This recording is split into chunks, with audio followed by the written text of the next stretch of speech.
Hi, this is doctor Gautami Acharya. So ನಾನಿವತ್ತು ಚಳಿಗಾಲದಲ್ಲಿ ಅಗ್ರವೇಟ್ ಅಂದರೆ ಜಾಸ್ತಿ ಆಗುವಂಥ ಸಮಸ್ಯೆಗಳ ಬಗ್ಗೆ ಹಾಗೆಯೇ ಅದನ್ನು ಹೇಗೆ ಪ್ರಿವೆಂಟ್ ಮಾಡ್ಬೋದು ಅನ್ನೋದ್ರ ಬಗ್ಗೆ ಈ ವಿಡಿಯೋ ಮಾಡ್ತಾ ಇದ್ದೀನಿ. ಅದ್ರ ಜೊತೆಗೆ ಅಸ್ತಮಾಯಿಂದ ಹುಷಾರಾದಂಥ ಒಬ್ಬರು ಪೇಷಂಟ್ ರಿವ್ಯೂ ಹಾಗೂ ಫೀಡ್ಬ್ಯಾಕ್ ಇದೆ, ಅದನ್ನು ಈ ವಿಡಿಯೋ ಎಂಡಿಗೆ ಪ್ಲೇ ಮಾಡ್ತೀನಿ. ಕೊನೆ ತನಕ ವಿಡಿಯೋ ವಾಚ್ ಮಾಡಿ.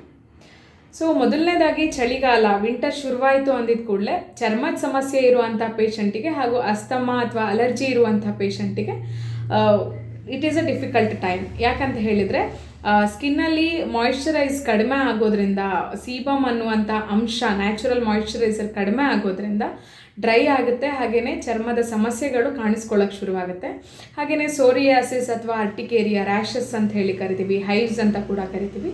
ಸೊ ಈ ಎಲ್ಲ ಸಮಸ್ಯೆಗಳು ಹೆಚ್ಚಿಗೆ ಕಾಣಿಸ್ಕೊಳ್ಳೋಕ್ಕೆ ಚಳಿಗಾಲದಲ್ಲಿ ಶುರುವಾಗುತ್ತೆ.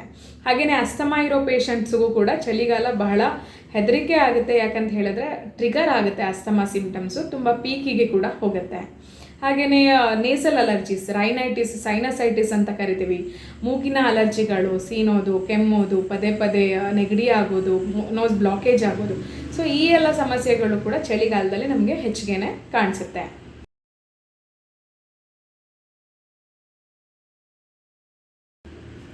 ಸೊ ನಾನು ಆಲ್ರೆಡಿ ಅಸ್ತಮಾ ಹಾಗೂ ಸ್ಕಿನ್ ಪ್ರಾಬ್ಲಮ್ಸ್, ಸೋರಿಯಾಸಿಸ್ ಹಾಗೂ ಅಲರ್ಜಿ ಬಗ್ಗೆ ವಿಡಿಯೋಸ್ ಮಾಡಿ ಇದೇ ಚಾನಲಲ್ಲಿ ಹಾಕಿದ್ದೀನಿ. ಸೊ ಅದ್ರದ್ದು ಪರ್ಟಿಕ್ಯುಲರ್ ಡಯಟ್ ಹಾಗೂ ಡೀಟೇಲ್ಸ್ ಬೇಕಾದ್ರೆ ದಯವಿಟ್ಟು ಆ ವಿಡಿಯೋಸ್ನ ವಾಚ್ ಮಾಡಿ. ಇವತ್ತು ನಾನು ಜಸ್ಟ್ ಸಿಂಪಲ್ ಟಿಪ್ಸ್ಗಳನ್ನ ಕೊಡ್ತೀನಿ. ಏನಂತ ಹೇಳಿದರೆ, ಚಳಿಗಾಲದಲ್ಲಿ ವಿಟಮಿನ್ ಸಿ ಹೆಚ್ಚಿಗೆ ಇರುವಂತಹ ಹಣ್ಣು ಹಾಗೂ ತರಕಾರಿಗಳು, ಹುಳಿಯಾಗಿರುವಂತಹ ಹಣ್ಣು ತರಕಾರಿಗಳನ್ನ ನಾವು ಕನ್ಸಿಡರ್ ಮಾಡೋದಾದರೆ ಅದರಲ್ಲಿ ವಿಟಮಿನ್ ಸಿ ಜಾಸ್ತಿ ಇರುತ್ತೆ. ಉದಾಹರಣೆಗೆ ಟೊಮ್ಯಾಟೊ ಇರಬಹುದು, ಹುಣಸೆ ಹಣ್ಣು ಇರಬಹುದು, ಹಾಗೆಯೇ ಫ್ರೂಟ್ಸ್ ಅಂತ ಬರೋದಾದರೆ ಕಲ್ಲಂಗಡಿ ಹಣ್ಣು, ಮೂಸಂಬಿ, ಕಿತ್ತಳೆ ಹಣ್ಣು, ದ್ರಾಕ್ಷಿ, ಇವೆಲ್ಲ ಸೀಸನಲ್ ಫ್ರೂಟ್ಸ್. ಪೈನಾಪಲ್ ಕೂಡ ಇನ್ಕ್ಲೂಡ್ ಆಗುತ್ತೆ ವಿಟಮಿನ್ ಸಿ ರಿಚ್ ಫ್ರೂಟ್ಸಲ್ಲಿ. ಸೊ ಈ ಎಲ್ಲ ಹಣ್ಣುಗಳನ್ನು ನೀವು ಹೆಚ್ಚಿಗೆ ಸೇವನೆ ಮಾಡೋದ್ರಿಂದ, ಹಾಗೆಯೇ ನೀರು ಹೆಚ್ಚಿಗೆ ಇರಬೇಕು. ನೀರು ಅಂತ ಹೇಳಿದ ಕೂಡಲೇ ಚಳಿಗಾಲದಲ್ಲಿ ಹೆಚ್ಚಿಗೆ ನೀರು ಕುಡಿಯೋಕ್ಕಾಗಲಿಲ್ಲ ಅಂತ ಹೇಳಿದ್ರು ತಾಜಾ ಹಣ್ಣಿನ ರಸವನ್ನು ಸೇವನೆ ಮಾಡ್ಬೋದು, ಅಥವಾ ನೀವು ಎಳನೀರನ್ನು ಸೇವಿಸಿದ್ರು ಕೂಡ ಒಳ್ಳೆಯದು. ಸೊ ಇದ್ರ ಜೊತೆಗೆ ನ್ಯಾಚುರಲ್ ಮಾಯಿಶ್ಚರೈಸರ್ ಅಂತ ನೀವು ಬಯಸೋದಾದರೆ ಕೊಬ್ಬರಿ ಎಣ್ಣೆ ಬಹಳ ಉತ್ತಮವಾಗಿರೋದು. ಹಾಗೆಯೇ ಫಿಸಿಷಿಯನ್ದು ಸಜೆಷನ್ ಜೊತೆಗೆ ನಿಮ್ಮ ಚರ್ಮಕ್ಕೆ ತಕ್ಕಂತಹ ಸೂಟ್ ಆಗುವಂತಹ ಮಾಯಿಶ್ಚರೈಸರ್ಸ್ಗಳನ್ನ ನೀವು ಯೂಸ್ ಮಾಡ್ಬೋದು. ಸೊ ನೀರಿನ ಅಂಶ ಹೆಚ್ಚಿಗೆ ಸೇವನೆ ಮಾಡೋದ್ರಿಂದ ಸ್ಕಿನ್ನು ಮಾಯಿಶ್ಚರೈಸ್ಡ್ ಆಗಿರುತ್ತೆ, ಹಾಗೆಯೇ ಇಮ್ಯುನಿಟಿ ಕೂಡ ಚೆನ್ನಾಗಿರುತ್ತೆ. ಸೊ ಹಾಗಾಗಿ ಇದಿಷ್ಟು ಟಿಪ್ಸ್ನ ನೀವು ಫಾಲೋ ಮಾಡಿದರೆ ಹಸಿ ತರಕಾರಿ, ಸೊಪ್ಪು, ಮೊಳಕೆ ಕಾಳು, ಹಾಗೆಯೇ ಸೀಸನಲ್ಲಿ ಬರುವಂಥ ಹೆಚ್ಚಿಗೆ ವಿಟಮಿನ್ ಸಿ ಹಣ್ಣುಗಳು, ಸೊ ಇದಿಷ್ಟನ್ನ ನೀವು ಸೇವನೆ ಮಾಡೋದ್ರಿಂದ ಹೆಚ್ಚಿಗೆ ನಿಮಗೆ ನಿಮ್ಮ ಚರ್ಮಕ್ಕೆ ಒಳ್ಳೆಯದು. ಸೊ ವಿಟಮಿನ್ ಸಿ ರಿಚಲ್ಲಿ ನಾನು ಕಿವಿ ಹಣ್ಣನ್ನು ಕೂಡ ಮೆನ್ಷನ್ ಮಾಡಬೇಕು. ಹಾಗೆಯೇ ಸ್ಟ್ರಾಬೆರಿ ಕೂಡ very good fruit for the vitamin C source.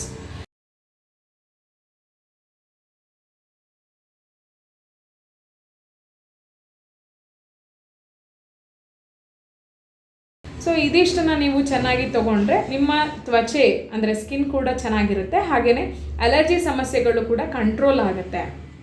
Asthma ಸಮಸ್ಯೆ ಇರುವಂಥ ಪೇಷಂಟ್ಸ್ಗಳು ಆದಷ್ಟು ಎಳೆ ಬಿಸಿಲು ಬಂದ ಮೇಲೆ ಹೊರಗಿನ ವಾತಾವರಣಕ್ಕೆ ಬಂದರೆ ಒಳ್ಳೆಯದು. ಯಾಕಂದರೆ ವೆರಿ ಅರ್ಲಿ ಮಾರ್ನಿಂಗಲ್ಲಿ ಮಂಚಿನ ವಾತಾವರಣ ಅಥವಾ ಫಾಗ್ ಇರುವಂತಹ ಸಮಯದಲ್ಲಿ ಬಂದರೆ ಟ್ರಿಗರ್ ಆಗುವಂಥ ಚಾನ್ಸಸ್ ಇರುತ್ತೆ ಅಸ್ತಮಾ. ಹಾಗೆಯೇ ಕಿವಿಗೆ ಕಾಟನ್ ಇಟ್ಕೊಂಡ್ರೆ ಒಳ್ಳೆಯದು, ಹತ್ತಿ ಇಟ್ಕೊಳ್ಳಿ. ಹಾಗೆಯೇ ಉಲ್ಲನ್ ಸ್ವೆಟರ್ಸ್ ಹಾಗೂ ಶಾಲ್ಸ್ನ ಬಳಸಿ. ಕಾಟನ್ ಸ್ವಲ್ಪ ಅವಾಯ್ಡ್ ಮಾಡಿದರೆ ಒಳ್ಳೆಯದು, ಯಾಕಂತ ಹೇಳಿದರೆ ಅದರಲ್ಲಿರೋ ಎಳೆಗಳು ಕೂಡ ಅಸ್ತಮಾನ ಟ್ರಿಗರ್ ಮಾಡುತ್ತೆ, ಡಸ್ಟ್ ಕೂಡ. ಸೊ ಡಸ್ಟ್ ಎಕ್ಸ್ಪೋಜರ್ ಕೂಡ ಕಡಿಮೆ ಮಾಡಿ. ಸೊ ಈ ಎಲ್ಲ ಮಾಹಿತಿಗಳು ನಿಮಗೆ ಅಲರ್ಜಿನ ಹಾಗೂ ಅಸ್ತಮಾನ ಕಂಟ್ರೋಲ್ ಮಾಡಲಿಕ್ಕೆ ಉಪಯೋಗ ಆಗುತ್ತೆ.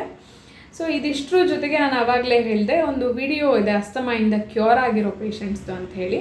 ಸೊ ದಯವಿಟ್ಟು ಈ ವಿಡಿಯೋ ವಾಚ್ ಮಾಡಿ. ಈ ಪೇಷಂಟಿಗೆ ಒಂದು 3-4 ವರ್ಷದಿಂದ ಅಸ್ತಮಾ ಸಮಸ್ಯೆ ಇತ್ತು, ಹಾಗೂ ಎವ್ರಿ ಡೇ ಸಿಟ್ರಿಸಿನ್ ತೊಗೊತಾ ಇದ್ರು. ಸೊ ಈಗ ಸಿಟ್ರಿಸಿನ್ ಬಿಟ್ಟು ಹೋಮಿಯೋಪತಿಕಲಿ ಮೆಡಿಸಿನ್ಸ್ ಹಾಗೂ ಟ್ರೀಟ್ಮೆಂಟ್ ತೊಗೊಂಡ್ಮೇಲೆ she is very all right and fine. We are happy for the results. Please do watch the video. ನಮ್ಮ ಹೆಸರು ಮುನಿಲಕ್ಷ್ಮಿ ಅಂತ. ನಮಗೆ 45 ವಯಸ್ಸು. ಉಸಿರಾಟದ ಸಮಸ್ಯೆ ಇತ್ತು. ನಮ್ಮೂರಲ್ಲೇ ಒಬ್ಬರು ನಮಗೆ ಹಿಂಗೆ ಗೌತಮಿ ಮೇಡಮ್ ಅಂತಿದ್ದಾರೆ, ಬೆಂಗಳೂರು, ನಮ್ಮದು ಕಗ್ಲಿಪುರ ತಾಲೂಕು, ಕಗ್ಲಿಪುರ. ಆಮೇಲೆ ಬಂದು ಹಿಂಗೆ ಗೌತಮಿ ಮೇಡಮ್ ಹತ್ರ ತೋರಿಸಿದ್ಕೆ ಮೇಡಮ್ ಅವ್ರು ಹಿಂಗೆ ಹೋಮಿಯೋಪತಿದು ಮೆಡಿಷನ್ ಕೊಟ್ಟಿದ್ದಾರೆ. ಇವಾಗ ಪರವಾಗಿಲ್ಲ, ತಗೊಂಡಿದ್ದೀವಿ, ಪರವಾಗಿಲ್ಲ. ಅವಾಗ ಮಾತಾಡೋಕ್ಕೂ ಆಯ್ತಾ ಇರಲಿಲ್ಲ, ಉಸಿರಾಡೋಕ್ಕೂ ಕಷ್ಟ ಆಯ್ತಿತ್ತು. ಇವಾಗ ಪರವಾಗಿಲ್ಲ ಮೇಡಮ್, ಚೆನ್ನಾಗಿದ್ದೀವಿ. ಫಸ್ಟಿಗೆಲ್ಲ ನಾವು ಅಲರ್ಜಿ ಮಾತ್ರೆ ತಗೋತಾ ಇದ್ದೋ, ಒಂದಿನೂ ಬಿಡೋಕ್ಕಾಯ್ತಾ ಇರಲಿಲ್ಲ, ಡೈಲಿ ಕಂಟಿನ್ಯೂ ಮಾಡಬೇಕಾಯಿತು. ಇವಾಗ ಹೋಮಿಯೋಪತಿ ಮಾತ್ರೆ ತಗೊಂಡ್ಮೇಲೆ ನಮಗೇನೂ ಇಲ್ಲ, ಚೆನ್ನಾಗಿದ್ದೀವಿ, ಆರಾಮಾಗಿ. ಸೊ ಈ ಪೇಷಂಟ್ದು ವಿಡಿಯೋ ನೋಡಿದ್ರಲ್ಲ, ಇದೇ ರೀತಿ ಅಸ್ತಮಾ ರಿಲೇಟೆಡ್ ವಿಡಿಯೋ ಇನ್ನೊಂದು ವಿಡಿಯೋದಲ್ಲಿ ಕೂಡ ನಾನು ಹಾಕಿದ್ದೀನಿ. ಸೊ ಯಾವುದೇ ಸಮಸ್ಯೆಗಳಾಗಲಿ, asthma, allergy or skin problems, ಅಥವಾ ನಾನು ಡಿಸ್ಕ್ರಿಪ್ಷನಲ್ಲಿ ಕೊಡುವಂಥ ಎಲ್ಲ ಸಮಸ್ಯೆಗಳಿಗೂ ಹೋಮಿಯೋಪತಿಕಲಿ ನಾವು ಟ್ರೀಟ್ ಮಾಡ್ತೀವಿ. ಹಾಗೆಯೇ ಕಂಪ್ಲೀಟಾಗಿ ಪರ್ಮನೆಂಟಾಗಿ ಕ್ಯೂರ್ ಮಾಡ್ತೀವಿ. So please do follow and refer ಮಾಡಿ ಪೇಷಂಟ್ಸ್ಗಳನ್ನ, ಅವಶ್ಯಕತೆ ಇರೋರಿಗೆ ವಿಡಿಯೋನ ಶೇರ್ ಮಾಡಿ. Thank you so much. Thank you one and all.